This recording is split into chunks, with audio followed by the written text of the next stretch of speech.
سورۃ النساء آیت نمبر 135 تلاوت کیجیے. اعوذ باللہ من الشیطان الرجیم بسم اللہ الرحمن الرحیم. آپ اس کو روانگی سے پڑھو. اعوذ باللہ من الشیطان الرجیم بسم اللہ الرحمن الرحیم.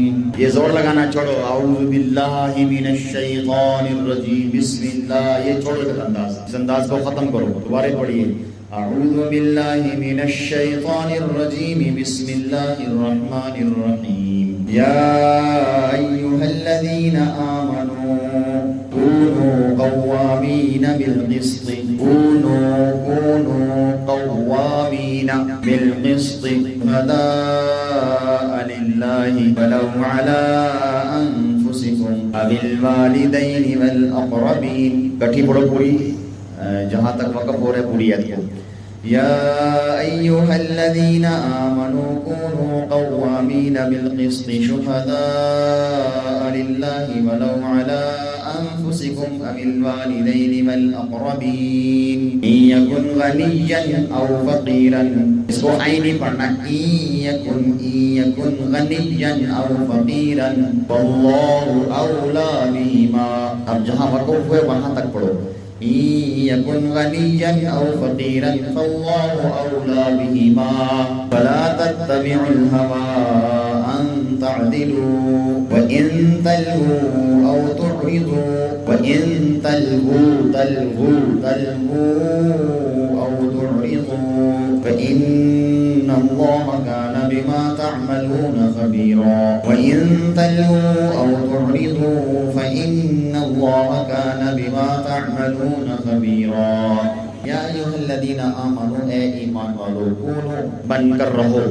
کونوا بن کر رہو یا ہو جاؤ قوامین قائم ہونے والے، بالقسط انصاف پر، شہداء گواہی دینے والے بن کر، للہ اللہ کے لیے. اے ایمان والو انصاف پر قائم ہونے والے، اللہ ہی کے لیے گواہی دینے والے بن کر رہو.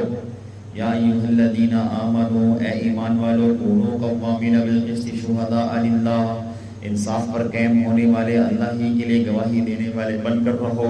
ولو علی انفسکم، اگرچہ تمہاری جانوں، اب الوالدین یا تمہارے ماں باپ، اب الاقربین اور تمہارے رشتہ داروں کے خلاف پڑ جائے. اللہ تعالیٰ ہمیں بہت پیاری اور بہت اہم تعلیم ارشاد فرما رہے ہیں. ہم اور آپ سب ایمان والے ہیں. اللہ تعالیٰ ہم سے مخاطب ہو رہے ہیں. اللہ تعالیٰ ہم سے کیا ہو رہے ہیں بھائی؟ مخاطب ہو رہے ہیں. اللہ تعالیٰ ہم سے کلام فرما رہے ہیں. ہم وہ خوش قسمت لوگ ہیں کہ اللہ تعالیٰ بار بار قرآن شریف میں ہمیں مخاطب کر کے ہمیں متوجہ کرتے ہیں. یا ایھا الذین آمنوا، یا ایھا الذین آمنوا، یہ محبت بھرا خطاب ہے. یا ایھا الذین آمنوا، تو متوجہ ہو جائیے اللہ ہم سے کیا کہنا چاہ رہے ہیں. اللہ فرما رہے ہیں کہ انصاف پر قائم ہونے والے، اللہ ہی کے لیے گواہی دینے والے بن کر رہو، اگرچہ تمہاری جانوں یا تمہارے ماں باپ یا تمہارے رشتہ داروں کے خلاف پڑ جائے. ان یکن غنیا او فقیرا، اگر غنی ہے یا فقیر ہے، فاللہ اولی بہما، تو اللہ تعالیٰ کو دونوں کے ساتھ ان سے زیادہ تعلق ہے. فلا تتبعوا الہوی، سو تم انصاف کرنے میں اتباع نہ کرو خواہش نفس کا، سو تم انصاف کرنے میں خواہش نفس کا اتباع نہ کرو. ان تعدلوا،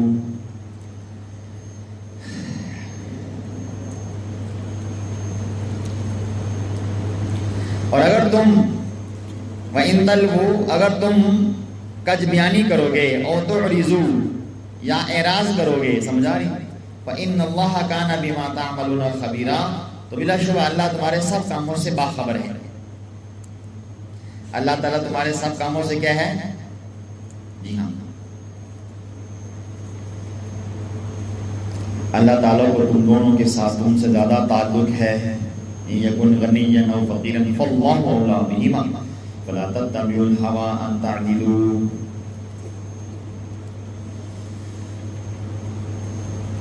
سو تم انصاف کرنے میں خواہش کا اتباع نہ کرو، یعنی تعدلوا عدل کرنے میں، انصاف کرنے میں، ٹھیک ہے. وَإِن تَلْوُوا أَوْ تُعْرِضُوا، اگر تم کج روی کرو گے یا اعراض کرو گے، فَإِنَّ اللَّهَ كَانَ بِمَا تَعْمَلُونَ خَبِيرًا، تو بلا شبہ اللہ تمہارے ساتھ کاموں سے باخبر ہے. اب تفسیر کی طرف آ جائیے. علماء نے لکھا ہے کہ ایک مرتبہ دو شخصوں نے حضرت صلی اللہ علیہ وسلم کی خدمت میں اپنا مقدمہ پیش کیا. ان میں ایک امیر آدمی تھا، غنی تھا، اور دوسرا فقیر آدمی تھا. آپ کا رجحان فقیر کی طرف ہوا، کیونکہ خیال مبارک میں یہ آیا کہ فقیر غنی پر کیا ظلم کرے گا، یعنی غریب آدمی امیر آدمی پہ کیا ظلم کرے گا، اس پر یہ آیت نازل ہوئی اور اللہ تعالیٰ نے حکم دیا کہ انصاف کو قائم رکھا جائے۔ اب یہ نہیں ہے کہ نعوذ باللہ والیاذ باللہ نبی کریم صلی اللہ علیہ وسلم انصافی کرنے والے تھے، یہ امت کو تعلیم ہے، سمجھا؟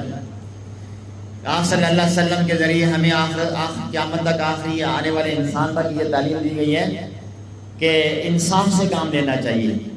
کوئی معاملہ، کوئی مقدمہ، کوئی جھگڑا ہو جائے تو گواہی دینے والوں کو ٹھیک ٹھیک گواہی دینی چاہیے، گواہی دینے والوں کو ٹھیک ٹھیک، یہ گواہی چاہے اپنے خلاف ہی کیوں نہ جا رہی ہو، اپنے ماں باپ رشتہ داروں کے خلاف کیوں نہ جا رہی ہو، یہ نہیں ہے کہ اپنوں کی باری آئی یا کسی امیر کا معاملہ آیا تو اس کے حق میں گواہی دے دی، کچھ پیسے مل جائیں گے، کچھ تھوڑا سا تعریف مل جائے گی، عزت اور مرتبہ مقام مل جائے گا، کوئی ترقی ہو جائے گی، نہیں۔ اللہ پاک فرما رہے ہیں ایسا نہیں کرنا۔ امیر ہے، غریب ہے، تم خود ہو، تمہارے عزیز رشتہ دار ہو، جو گواہی ہے اور جو گواہی انصاف والی ہے وہی گواہی تم ہو۔ غلط گواہی دینے والے کے بارے میں بڑی سخت قاعدے ہیں۔ جو لوگ غلط گواہی دیتے ہیں، اس غلط گواہی کی وجہ سے اگر اگلے بندے پہ ظلم ہوا یا اس کا ناحق مال چھین لیا گیا یا اس کو کسی قسم کا نقصان کا سامنا کرنا پڑا تو قیامت کے دن یہ غلط گواہی دینے والے کو اس کا وبال پڑے گا۔ اصل چیز انصاف ہے، کیا ہے؟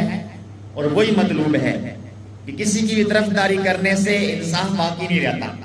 انصاف کے جو اصول ہیں وہ یہی ہیں کہ انصاف پر بالکل عادلانہ طور پر بغیر کسی طرفداری کرنے کے اور بغیر کسی قسم کے اثر اور دباؤ کے اور رسول کے حق بات کہے کہ میں نے یہ دیکھا ہے اور یہ میں نے ایسا ہی پایا ہے، اور پھر اس کے مطابق فیصلے کیے جائیں۔ شریعت مطہرہ کے اندر بہت سارے ایسے معاملات ہیں جہاں پر شریعت نے گواہوں کو پیش کیا ہے اور گواہوں کی بڑی گواہی کو اہمیت عطا فرمائی ہے۔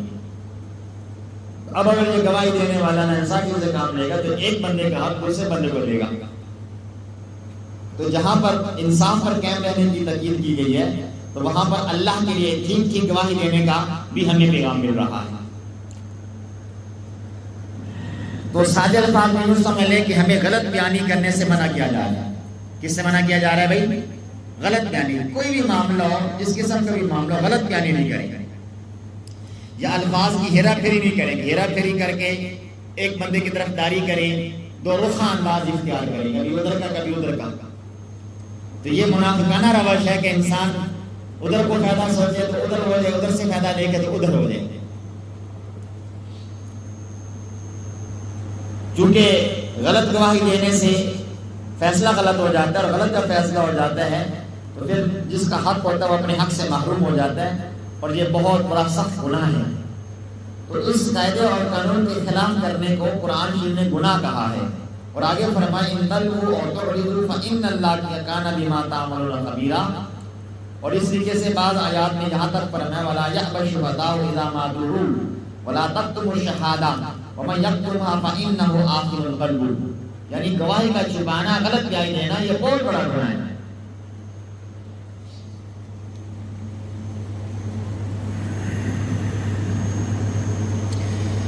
پھر آگے صاف صاف فرما کہیں یکن غنیا او فقیرا فاللہ اولی بہما، تم یہ نہ دیکھو جس کے خلاف گواہی دینی پڑ رہی ہے اس کے خلاف فیصلہ ہو رہا ہے، تمہاری سچی گواہی کی وجہ سے بھلے اس کے خلاف فیصلہ کیوں نہ ہو جائے، تمہارے اپنے ہی خلاف فیصلہ کیوں نہ ہو جائے، تمہارے والدین ہی کیوں نہ ہو جو رشتہ داری میں سب سے مقدم ہوتے ہیں۔ توجہ سے کس کی طرف دلاؤ، یہ کھیل رہے اس کو ہاتھ سے پکڑو، کیا چیز اس کے ہاتھ میں چھوڑ دو اپنے ہاتھ سے، کیا چیز ہے، سیٹ کرو، توجہ کو میری طرف، قرآن کا سبق پڑھو، اوپر دیکھو، قرآن شریف دیکھو اور میری بات کو سنو، تو بات سمجھ آ جائے گی تو فائدہ ہو جائے گا، مجھے دیکھو اور ساتھ بات سنو۔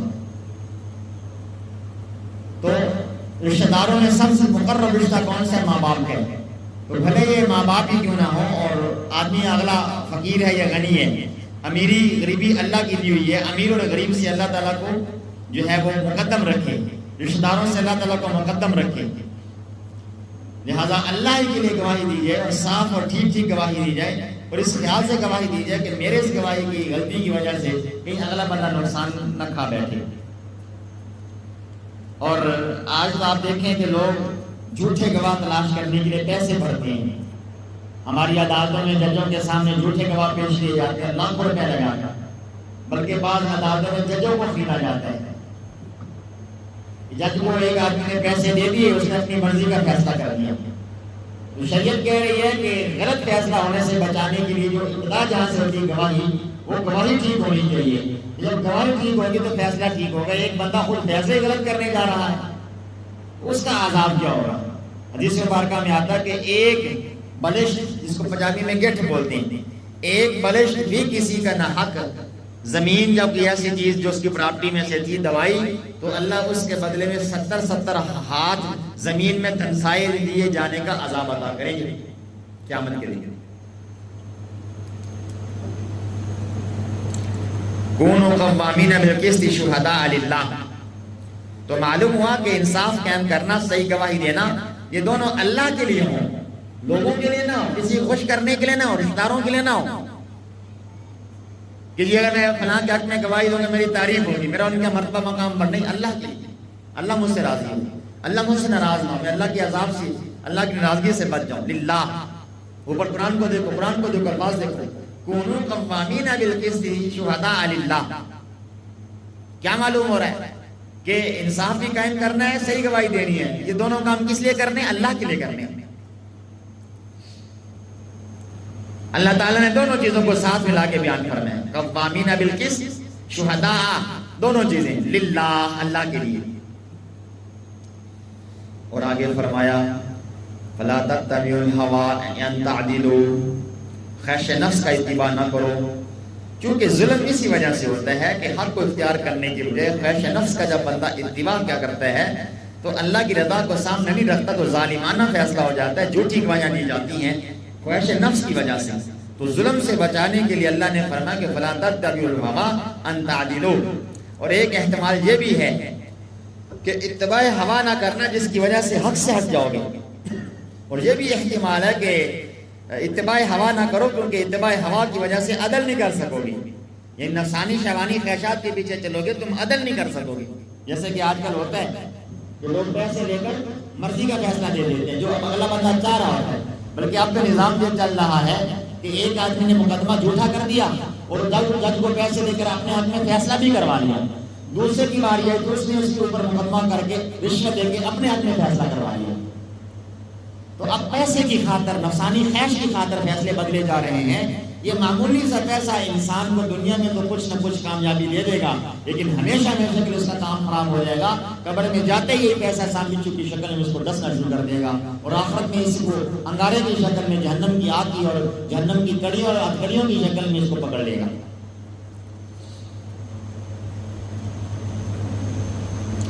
دین اسلام میں حق اور انصاف کی بہت بڑی قدر و قیمت ہے، اور اسی چیز کا اسلام کے اندر اور قرآن کے اندر حکم دیا جا رہا ہے کہ انصاف کو بھی قائم کرو اور گواہی بھی ٹھیک ٹھیک ادا کرو. کہیں ایسا نہ ہو کہ کسی کے اوپر ظلم ہو جائے، کہیں ایسا نہ ہو کہ غلط فیصلے کی وجہ سے عدل اور انصاف قائم نہ ہو سکے. شریعت مطابق نے عدل اور انصاف کو اتنا زیادہ کھل کے بیان فرمایا، اتنی کھلی کھلی تعلیمات ارشاد فرمائی.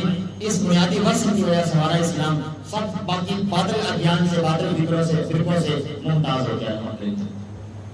پچھلے دنوں میں سوشل میڈیا پہ یہودی کا کلپ سنتا تھا جو ان کے اخبار میں سے تھا، یعنی جو آج کل یہودیوں کے جو علماء ہوتے ہیں، وہ کہہ رہا تھا کہ ہمیں وہی خلافت کا نظام چاہیے، جمہوریت کے نظام کی بجائے ہمیں وہی خلافت کا نظام چاہیے.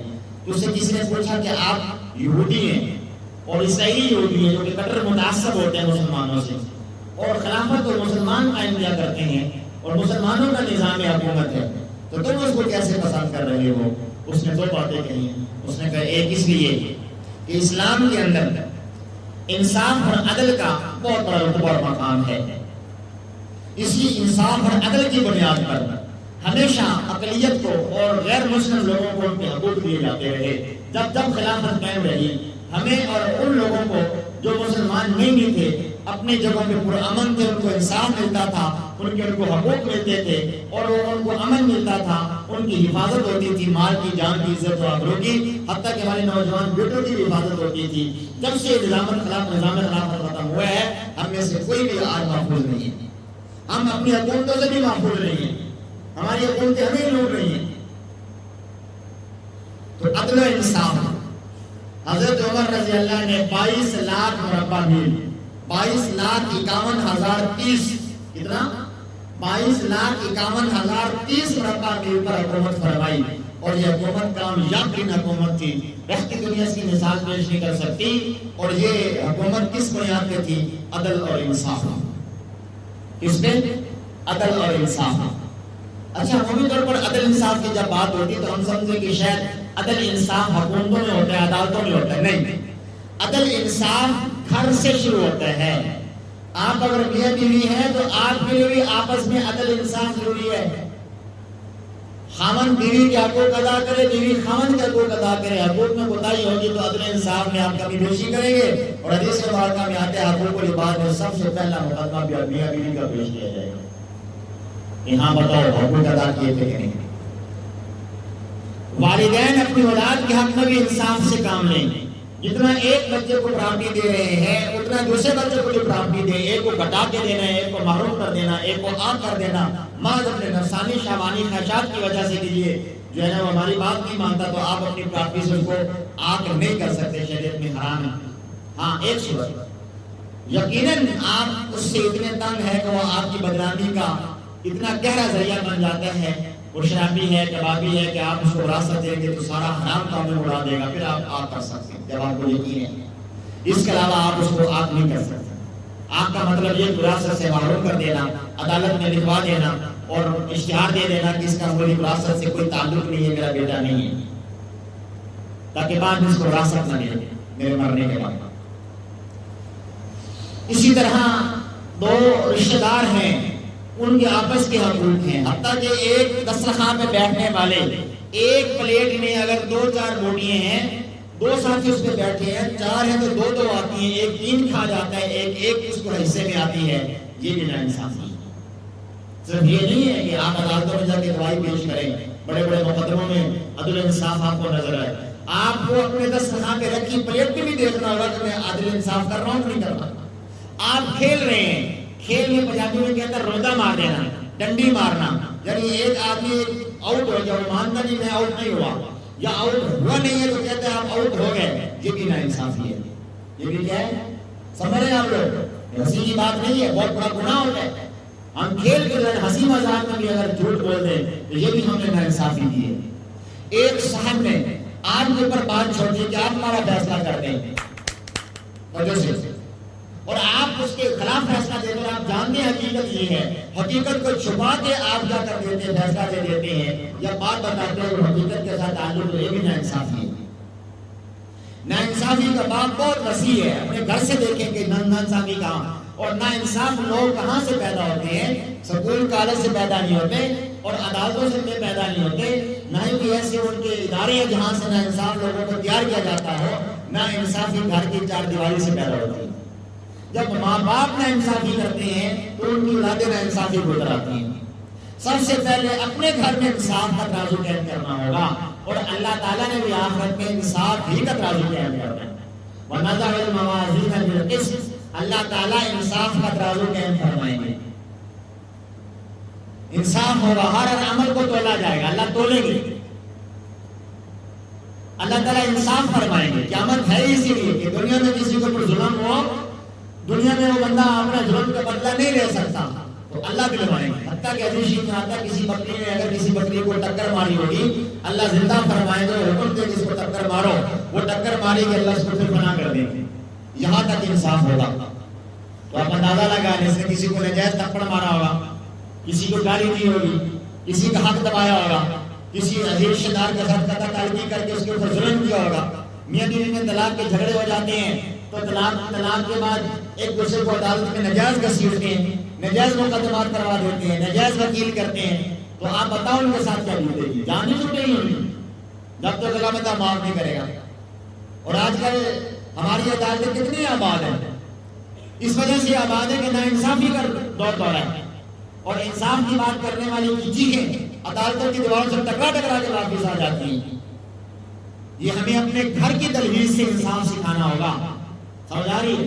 ہمارا دین اتنا پیارا ہے کہ ہمارے دین میں بے انصاف بننے کو بالکل گوارا نہیں کیا ہے، حتیٰ کہ حدیث کے نقل کرنے میں اس بندے سے دین نہیں لیا گیا جو ناانصافی کرنے والا ہو۔ ایک محدث فرماتے ہیں کہ میں ایک ایسے آدمی کے بارے میں مجھے پتا چلا جن کے پاس روایات کا واسطہ بہت کم تھا.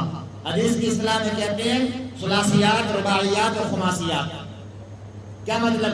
یعنی حضور سے لے کر راوی جو بیان کر رہا ہے سند کے اندر صرف 2 واسطے ہیں، 3 واسطے ہیں، 4 واسطے ہیں، 3، 4 اور 5. ہمارے امام اعظم ابو حنیفہ رحمۃ اللہ کے پاس کئی ذریعے سے حدیثیں تھیں جو صرف 4 اور 5 واسطوں تک حضور تک پہنچ، یعنی بلکہ 3 واسطوں سے، کیونکہ آپ خود تابعی تھے. اس میں صحابی کا واسطہ ہے، یہ ایک تابعی کا واسطہ ہے. کم حدیث والی جو واسطوں والی حدیث ہوتی ہے وہ عام حدیثوں سے افضل ہوتی ہے، اس کی سند بھی افضل ہوتی ہے. وہ فرماتے ہیں کہ میں سند کو اعلیٰ کرنے کے لیے، معیار کو بڑھانے کے لیے اس محدث کے پاس پہنچا تو میں نے دیکھا کہ وہ محدث جو ہے اس نے جھولی کر کے اپنے خچر کو یا گدھے کو یا گھوڑے کو وہ جو ہے نا وہ پکڑنے کی کوشش کر رہی ہیں.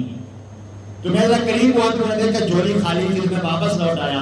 میں نے کہا جو محدث ایک جانور کو دھوکہ دے کے اپنے قبضے میں لے سکتا ہے خالی جھولی کے ذریعے، وہ حدیث اور دین بیان کرنے میں ناانصافی سے کام لے سکتا ہے. لہذا میں نے روایت بیان کر لینے کی بجائے سند کو عالی کرنے کے لیے میں واپس لوٹا. یہاں تک ہمارے علماء نے ہم تک دین پہنچانے میں احتیاط برتی ہے کہ ایک ناانصافی کا چھوٹا سا پہلو دھوکے کا دیکھا اور وہ فوراً واپس لوٹے. اور ایک آج ہم ہیں تو ہر بات میں ناانصافی خوشی، ہر بات میں ناانصافی، ہر بات میں، حتیٰ کہ ہم کھیل رہے ہیں ہنسی مذاق میں بھی ناانصافی ہو رہی ہے. تو آج ہم توبہ کریں اور آئندہ کے بعد کوئی بھی کسی قسم کا چھوٹا معاملہ بڑا معاملہ ہو ہم اس ایت پہ عمل کریں گے. اعوذ باللہ من الشیطان الرجیم. یا ایھا الذین آمنوا، اے ایمان والو، کونوا قوامین بالقسط شہداء للہ، انصاف پر قائم ہونے والے ہی اللہ ہی کے لیے گواہی دینے والے بن کر رہو. وَلَوْ عَلَىٰ أَنفُسِكُمْ وَبِالْوَالِدَيْنِ وَالْأَقْرَبِينَ، اگرچہ جو تمہاری جانوں یا تمہارے ماں باپ یا تمہارے رشتہ داروں کے خلاف پڑ جائے. إِن يَكُنْ غَنِيًّا أَوْ فَقِيرًا فَاللَّهُ أَوْلَىٰ بِهِمَا، اگر غنی ہے یا فقیر ہے تو اللہ کو دونوں کے ساتھ تم سے زیادہ تعلق ہے. فَلَا تَتَّبِعُوا الْهَوَىٰ، اور تم جو ہے خواہش نفس کا اتباع نہ کرو، أَن تَعْدِلُوا، انصاف کرنے میں. وَإِن تَلْوُوا أَوْ تُعْرِضُوا فَإِنَّ اللَّهَ كَانَ بِمَا تَعْمَلُونَ خَبِيرًا، اگر تم کجروی سے کام لوگے یا کج بیانی کرو گے تو بلا شبہ اللہ تمہارے سب کاموں سے باخبر ہے. یعنی تم اللہ سے نہیں چھپا سکتے، پھر اللہ تمہیں اس آخرت میں اس کی سزا بھی دیں گے. وآخر دعوانا الحمدللہ.